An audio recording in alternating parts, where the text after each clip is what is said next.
बिस्मिल्लाहिर्रहमानिर्रहीम। अस्सलाम वालेकुम। आप देख रहे हैं दुनियाई इस्लाम 786। दोस्तों, अगर आपने हमारा चैनल सब्सक्राइब नहीं किया तो ज़रूर सब्सक्राइब कर लें। इबादत की लज्जत। नाज़रीन ग्रामी, जिन दिनों में मदरसा में पढ़ता था, एक बाबा जी ज़्यादातर वक्त मस्जिद में गुजारते थे। हर वक्त किसी न किसी इबादत में मशगूल रहते थे। यही मौसम था, सख्त सर्दी थी। मैंने देखा वो ठंडे यख पानी से वज़ू कर रहे थे और मुस्कुरा रहे थे। मैं तो पहले उनकी अजब मुस्कुराहट की सहर में गिरफ्तार रहा। जब उनकी निगाह मुझ पर पड़ी तो मैं चौंक गया। मैं उनके करीब गया और पूछा, बाबा जी, आप इतने ठंडे पानी से वज़ू कर रहे हैं, बजाय सीसी करने के मुस्कुरा रहे हैं।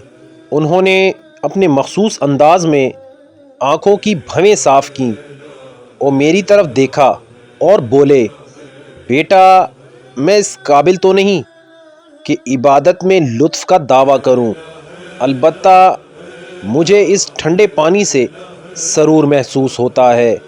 मैं ये सोचकर कि मेरा अल्लाह मुझे देख रहा है, इसका खबीस तरकिया हुआ बुढ़ा सिर्फ मुझे राज़ी करने के लिए ठंडे पानी में हाथ दे रहा है, तो मेरा गुमान कहता है मेरा अल्लाह खुश हो रहा होगा।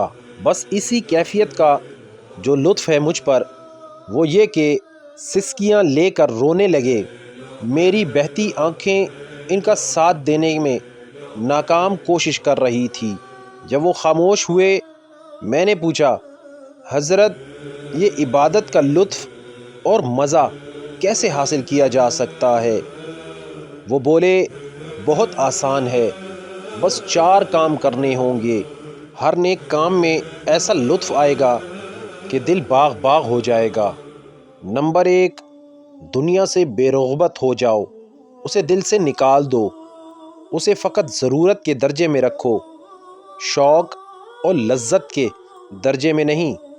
नंबर 2, अपना रिस्क डंके की चोट पर हलाल रखो, हत्ता के मशकूक और मुश्तबा चीज़ से भी बच जाओ। नंबर 3, चुप रहा करो, किसी की चुगली, ग़ीबत और ज़रूरत से ज़्यादा गुफ्तगू ना किया करो, फ़जूल गप्पें ना हाँका करो।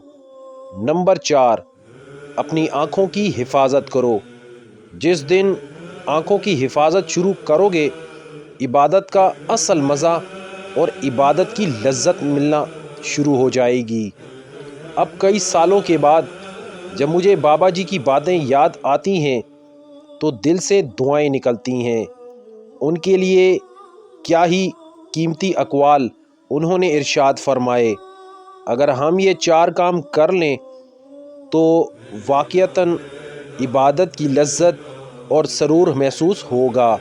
अल्लाह पाक हमें अमल करने की तौफ़ीक़ अता फ़रमाए। आमीन सुम्मा आमीन।